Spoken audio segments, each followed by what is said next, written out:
여러분 안녕하세요. 홈스쿨 매일 성경 읽기 사사기 말씀 함께 보고 있지요. 특별히 이번에 사사기부터는 제가 질문을 중심으로 제가 짧게 강의하는 내용과 그리고 제가 강의한 내용을 AI의 도움을 받아서 좀 더 편안하게 접할 수 있고 또 복습할 수 있는 두 가지 버전 제공해 드리고 있습니다. 저 개인적으로는 영어로도 좀 한번 이렇게 바꿔보고 싶은데 어떨지는 잘 모르겠습니다. 어쨌든 이 두 가지 버전을 여러분 나름대로 잘 활용하시면 좋겠습니다. 이제 오늘은 사사기 1장 죄송합니다. 12절부터 15절입니다. 12절부터 15절입니다. 제가 여러분들 좀 더 잘 활용하기 위해서 도구를 하나 장만을 했는데 이게 아직 제가 어색합니다. 이게 위치도 아직 잘 못 잡겠고. 그럼 오늘은 악사 이야기입니다.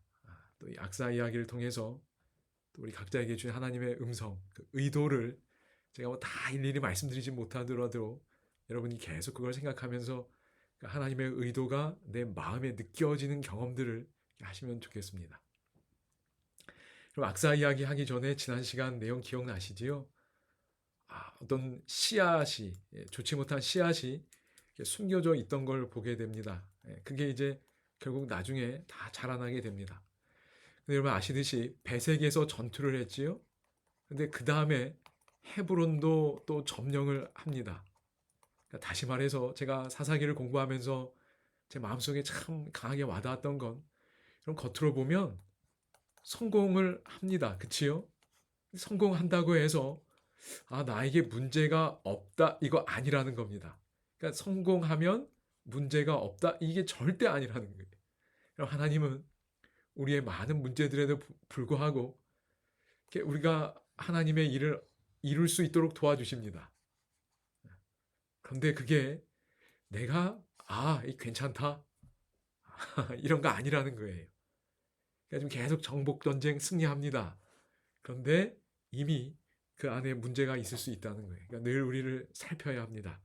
사사기를 통해서 나를 살피고 MRI를 통해서 내가 이런 게 있구나 점검하고 의원 되시는 나를 고쳐주시는 하나님을 만나실 수 있기를 바랍니다. 자, 악사 이야기로 다시 돌아옵니다. 여러분 악사 이야기 여러분이 꼭 미리 보시고 말씀드렸지요. 질문입니다. 그러니까 꼭 여러분이 먼저 하시고 그리고 제가 나눈 이야기를 좀 참고하시면 좋겠습니다. 그럼 저희가 악사 이야기를 이해하는 좋은 방법 중에 하나는 사사기에 등장하는 다른 여인들의 이야기와 비교하는 거예요. 여러분 영적인 사고력을 키우는 데 있어서 비교, 더 나아가 좀 대조하는 건 정말 파워풀한 방법입니다.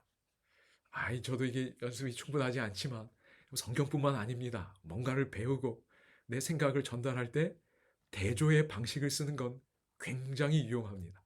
연습하시면 좋겠습니다. 왜 성경이 우리의 사고력을 키우는 데 도움이 되는가? 제가 잘 몰랐는데 여러분 성경은 우리에게 대조를 많이 보여줍니다. 그런데 일반적인 글쓰기나 사고 전개에 있어서도 대조는 아주 강력한 도구입니다. 성경을 통해 이걸 잘 연습할 수 있어요. 여러분 그래서요 여기 지금 이제 악사가 나오지요. 근데 악사와 여기 이제 악사가 있고 여기 다른 여인들이 있습니다. 대조하는 겁니다. 그럼 다른 여인들 어떤 여인들 생각나시지요? 그럼 저 뒤에서 보게 될 인물들이 있는데 예를 들면 입다의 딸이 있습니다. 그 다음에 또 누가 있지요? 그럼 삼손의 어머니가 나옵니다. 그럼 그 다음에 저 뒤에 정말 마음 아픈 장이지요. 레위인의 첩이 나옵니다. 그 다음에 또 길르앗의 여자들도 나와요. 많이 다릅니다. 자, 나중에 또 좀 살펴볼 기회가 있겠지요. 자, 9번 질문입니다. 여러분 여기 이제 이 본문을 보면 여러분 꼭 보시기 바랍니다. 다른 여인들 이야기와 비교했을 때 악사의 이야기는 어떤 점에서 다르게 느껴지나요? 그럼 저희가 지금 어떤 방식 쓰는 건가요? 대조의 방식을 쓰는 겁니다. 그래서 대조의 방식을 써서 성경 전체에서, 때로는 그 사사기 책이 전체에서 살펴보는 거예요. 이게 성경 공부하는 방식입니다. 그래서 여기 보게 되면 갈렙이 말하기를, 이제 그 앞에 이야기는 좀 생략하겠습니다. 기럇세벨을 쳐서 그것을 점령하는 자에게 내 딸 악사를 아내로 주리라. 이거 점령할 정도면 괜찮은 남자인 겁니다.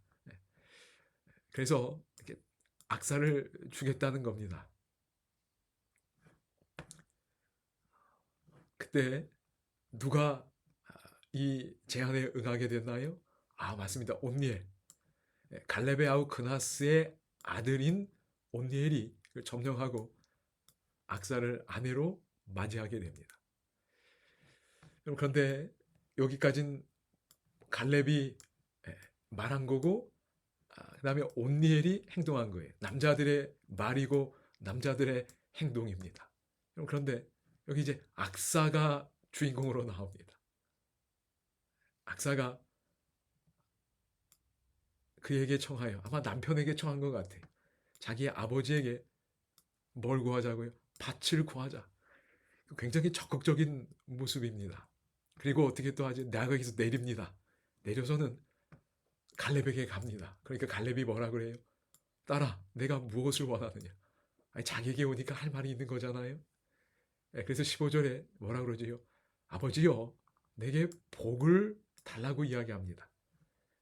아버지께서 나를 남방, 여기 네게브 지방, 광야 지역입니다.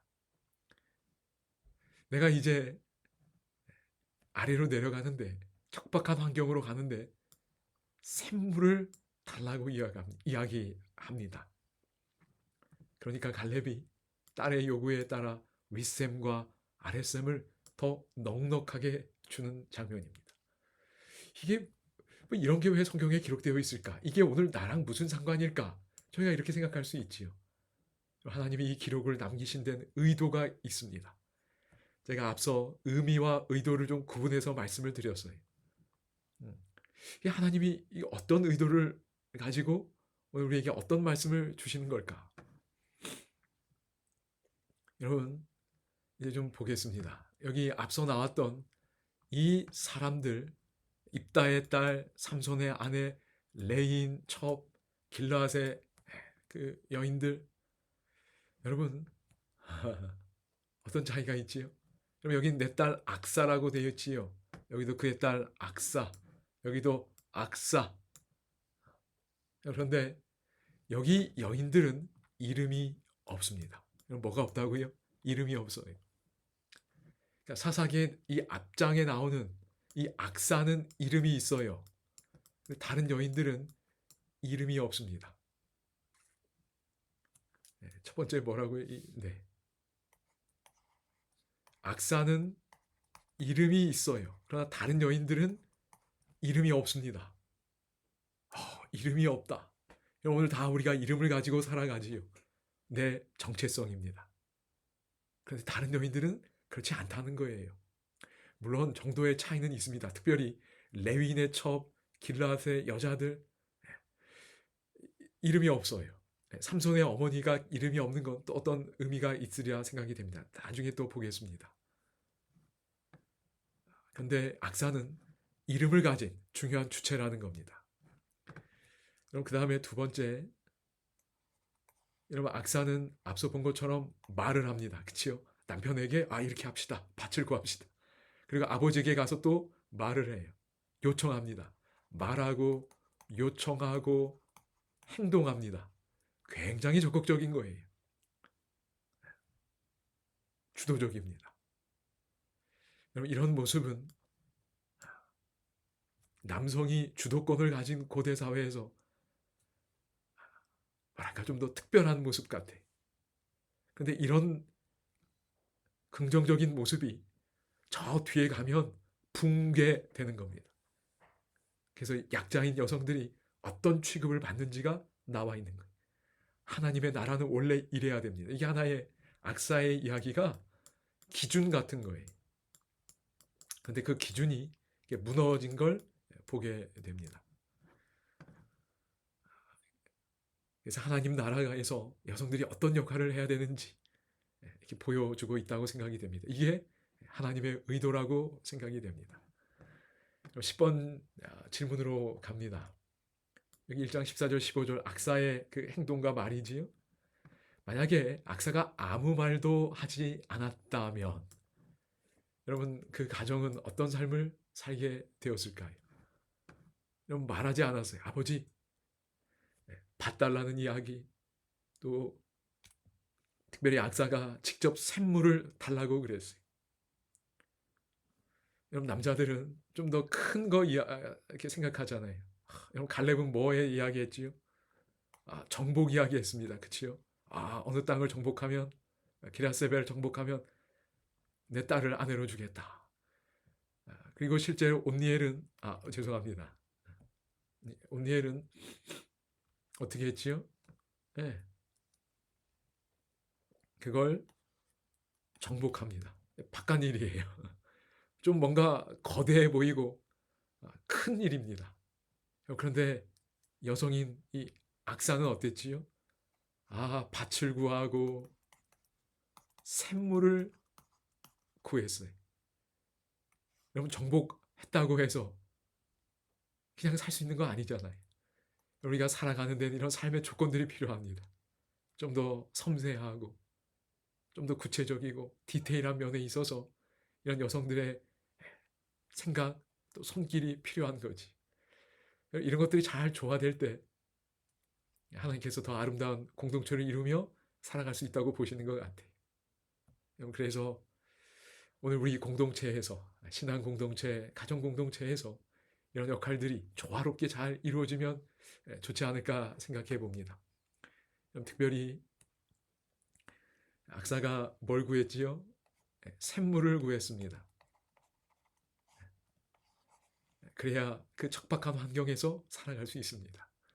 오늘 우리의 삶에서 생수 되시는 우리가 성령님을 정말 이렇게 큰 일 말고요. 이렇게 막 거대한 일, 거대한 프로젝트 이런 거 말고 일상의 삶에서 우리의 삶에 성령의 단비가 또 성령의 생수가 공급되는 삶, 그것이 오늘 우리 삶에 필요하지 않을까 싶습니다. 이런 일에, 이런 역할에 모두의 역할이 필요하지만 특별히 여성들의 그 섬세한 역할과 손길이 이 본문을 통해 하나님이 의도하시는 거 아닌가 생각해 봅니다. 그래서 오늘 찬양은 여기 빈들의 마른 풀같이 showers of blessing, 하나님의 축복이 더 풍성하게 임할 수 있기를 소망해 봅니다. 여러분 감사합니다.